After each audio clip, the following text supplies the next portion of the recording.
Assalamualaikum warahmatullahi wabarakatuh. Alhamdulillah wassalatu wassalamu ala rasulillah wa ala alihi wa ashabihi wa man walah wala hawla wala quwata illa billah. Kaum muslimun dan muslimat dimanapun berada rahimakumullah, bulan Dzulqa'dah yang terletak di antara bulan Syawal dan Dzulhijjah ternyata menjadi satu bulan yang banyak dilupakan oleh kaum muslimin, keberadaannya, keutamaannya.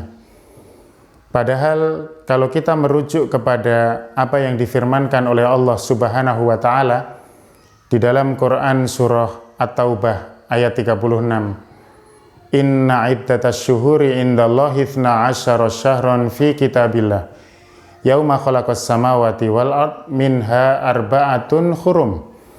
Di dalam ayat itu disebut bahwa bulan-bulan yang ditetapkan Allah Subhanahu wa taala ada 12 bulan, dan diantaranya ada 4 bulan yang disebut dengan arba'atun hurum. Rasulullah Shallallahu alaihi wasallam menjelaskan bahwa 4 bulan yang masuk dalam hurum itu disebut yang pertama adalah Rajab Mudhar atau Rajab yang kita kenal dengan Rajab, ma baina Jumadats Tsaniyah wa Sya'ban, terletak antara Jumadats Tsaniyah dan Sya'ban. Kemudian yang kedua ada Dzulqa'dah ini. Kemudian yang ketiga ada Dzulhijjah, dan yang keempat adalah Muharram.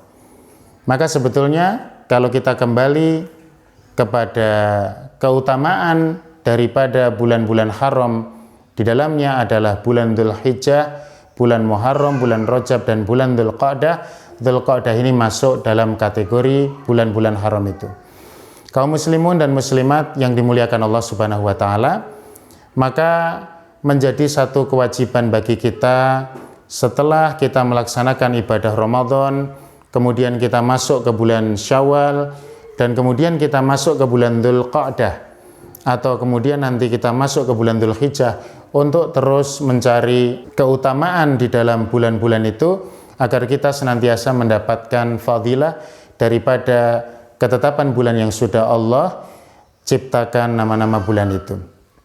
Dzulqa'dah itu sendiri menurut catatan para ulama, diantaranya yang disebutkan oleh Ibnul Mandur di dalam Lisanul Arab, dia berasal dari 2 kata. Yang pertama adalah dzu, atau bertuliskan dal, wawu, dan juga ada alif di belakangnya itu ya. Dzu itu maknanya memiliki atau menguasai. Al-Qa'dah atau ada yang membaca Al-Qi'dah itu maknanya duduk atau santai. Jadi duduk-duduk. Maka Dzulqa'dah ini sering diartikan bulan santai atau bulan duduk-duduk. Bahkan dalam tradisi masyarakat Jawa, nama bulan yang ke-11 atau Dzulqa'dah ini disebut dengan selo. Selo itu artinya longgar. Karena memang relatif kegiatan manusia di bulan Dzulqa'dah ini atau di bulan selo dalam bahasa Jawa tadi adalah kegiatannya longgar. Nah, sekarang kita mencoba untuk melihat apa keutamaan bulan Dzulqa'dah ini. Kalau kita melihat di dalam catatan para mufassir, catatan para ahli tafsir di dalam kitab-kitab tafsir, ketika mengomentari tentang arba'atun hurum atau 4 bulan yang mulia, ternyata bulan Dzulqa'dah ini masuk di dalamnya, dan ada pernyataan-pernyataan yang menunjukkan akan keutamaan bulan-bulan tersebut. Misalkan kita menukil salah satu pernyataan mufassir dari kalangan sahabat, Abdullah ibnu Abbas radhiyallahu anhuma, di mana beliau mengatakan khassa min dalika arba'ata asyhurin. Ternyata dari 12 bulan itu Allah sendiri yang mengkhususkan ada 4 bulan, faja'alahunna huruma, dan kemudian Allah jadikan bulan-bulan itu sebagai bulan yang haram atau bulan-bulan yang suci.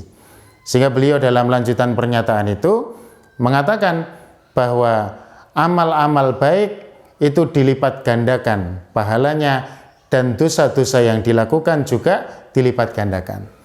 Maka daripada pernyataan Abdullah ibnu Abbas ini, kita bisa memahami bahwa di antara keutamaan bulan Dzulqa'dah itu sebagaimana bulan-bulan haram yang lain. Seseorang yang beramal soleh dengan kuantitas yang sama dibanding dengan bulan-bulan yang lain, maka Allah akan lipat gandakan itu. Allah akan jadikan pahalanya lebih besar daripada di bulan-bulan yang lain meskipun amalannya sama. Kemudian juga ketika ada orang yang melakukan dosa-dosa di dalam bulan-bulan itu termasuk di bulan Dzulqa'dah, maka dosanya pun oleh Allah Subhanahu wa taala juga akan dilipat gandakan. Maka di sini para ulama mencatat bahwa di antara keutamaan daripada bulan haram itu memang kita beramal solih dengan amal apapun. Kemudian selanjutnya kaum muslimun dan muslimat yang dimuliakan Allah Subhanahu wa taala, adakah amal yang khusus yang bisa kita lakukan pada bulan Dzulqa'dah ini? Ternyata ada sebuah riwayat atau hadis Nabi Shallallahu Alaihi Wasallam yang dikeluarkan oleh Imam Ahmad, kemudian juga Imam Ibnu Majah, juga Imam An-Nasai dan yang lainnya dengan berbagai varian riwayat. Ada seorang laki-laki bertamu atau sowan kepada Nabi Shallallahu Alaihi Wasallam. Kemudian waktu itu Nabi Shallallahu Alaihi Wasallam mengatakan, Anda ini siapa? Man anta? Maka beliau laki-laki tadi mengatakan, Ana rajulul ladzi ataituka amal awal. Saya ini orang yang dulu atau tahun yang lalu pernah sowan kepada panjenengan, seorang laki-laki dari suku Bahila. Maka Nabi Shallallahu Alaihi Wasallam mengatakan bahwa kenapa sekarang kamu kurus, berbeda sekali dengan keadaanmu pada waktu yang lalu atau pada tahun yang lalu. Maka dia mengatakan bahwa, ya Rasulullah, sesungguhnya saya tidaklah makan kecuali pada waktu malam. Artinya dia berpuasa sepanjang tahun dan tidaklah makan kecuali pada waktu malam. Maka Nabi SAW seketika memberikan pernyataan, Man amaraka an tu'adziba nafsak. Siapa yang memerintahkan kamu untuk menyiksa diri seperti itu sampai 3 kali itu? Maka Nabi kemudian mengatakan, kalau kamu memang ingin berpuasa, kalau kamu memang ingin melaksanakan siam, janganlah siam setiap hari selama 1 tahun seperti itu. Tetapi kata Nabi Shallallahu Alaihi Wasallam, sum syahra sabri, berpuasalah kamu bulan kesabaran, maksudnya Ramadan. Kemudian dia mengatakan dalam riwayat itu menawar, wah saya kalau Ramadan masih bisa lebih, saya masih lebih kuat untuk bisa siam lebih dari 30 hari. Maka Nabi kemudian menambah dan menambah 1 hari, 2 hari setelah Ramadan. Tapi orang tadi mengatakan, saya masih kuat ya Rasulullah. Maka Nabi kemudian menggunakan kata yang terakhir, dan ini redaksinya berbeda-beda, tetapi saya ambil redaksi dari riwayat Ibnu Majah, sum ashurul hurum, berpuasalah kamu pada bulan-bulan haram. Artinya di sini Rasulullah SAW menegaskan kepada laki-laki tadi, kalau kamu ingin berpuasa dalam jumlah yang banyak, kalau kamu ingin berpuasa dalam jumlah yang lebih daripada sekedar puasa Ramadan, maka berpuasalah pada bulan-bulan haram. Dan kita tahu bulan haram mencakup di dalamnya Dzulqa'dah yang kita nantikan setelah Syawal atau sebelum datangnya Dzulhijjah. Maka kaum muslimun dan muslimat yang dimuliakan Allah, berarti kalau bicara amal khusus yang bisa dilakukan di bulan Dzulqa'dah adalah siam pada bulan-bulan haram. Tentu makna daripada siam di bulan Dzulqa'dah ini bisa bermakna siam mutlak.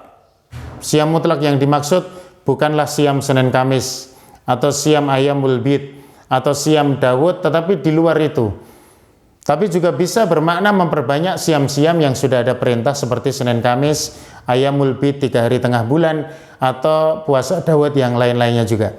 Nah, dari sinilah kita paham bahwa silahkan nanti kaum muslimun dan muslimat yang dimuliakan Allah, di bulan Dzulqa'dah kita perbanyak amal ibadah secara umum. Di sana ada amal-amal ibadah yang masuk kategori ummahatul ibadah atau induknya ibadah seperti sholat, kemudian juga ada siam itu sendiri. Kalau haji nanti di bulan Dzulhijjah ya. Tapi juga ada amal-amal ibadah yang lain yang pasti akan dinaikkan pahalanya oleh Allah Subhanahu wa taala. Dan sekali lagi saya juga mengingatkan bahwa ternyata Ada juga ketentuan yang disampaikan oleh Abdullah bin Abbas, pun kalau dia berbuat dosa bisa dilipat gandakan dosanya. Semoga Allah menjadikan kita sebagai orang yang betul-betul bersyukur dan memanfaatkan bulan Dzulqa'dah itu sebagai satu bulan dalam rangka kita meningkatkan ibadah kepada Allah dan meninggalkan dosa-dosa terhadap Allah Subhanahu wa taala. Wallahu a'lam bishawab. Mohon maaf kekurangannya. Assalamualaikum warahmatullahi wabarakatuh.